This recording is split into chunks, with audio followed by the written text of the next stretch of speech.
Des solutions pour lutter contre la précarité au travail, assurer une égalité salariale entre les sexes, réfléchir aux défis technologiques de demain, autant de sujets sur lesquels se penche l'Organisation internationale du travail en ce moment à Genève. À la tribune, Angela Merkel, la chancelière allemande appelle à plus de justice sociale pour tous les travailleurs.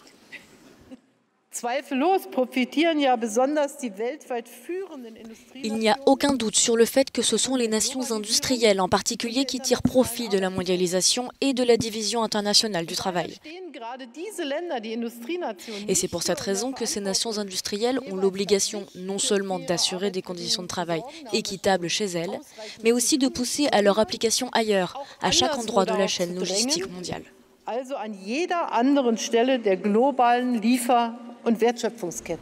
Pour le 100e anniversaire de cette instance, Emmanuel Macron a fait le déplacement. Dans un discours alarmiste, il a dénoncé les dérives du capitalisme. Quand le peuple, quelles qu'en soient les catégories, ne trouve plus sa part de progrès, il ne peut plus adhérer à un régime politique tel qu'il se présente devant lui.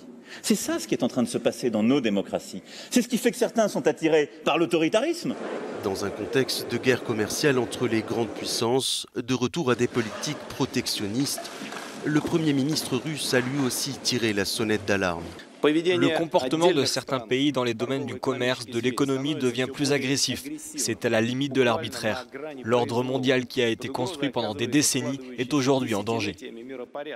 La conférence qui prendra fin le 21 juin devrait aboutir sur 2 textes majeurs. Une convention sur le harcèlement et une déclaration sur l'avenir du travail face aux défis climatiques et technologiques.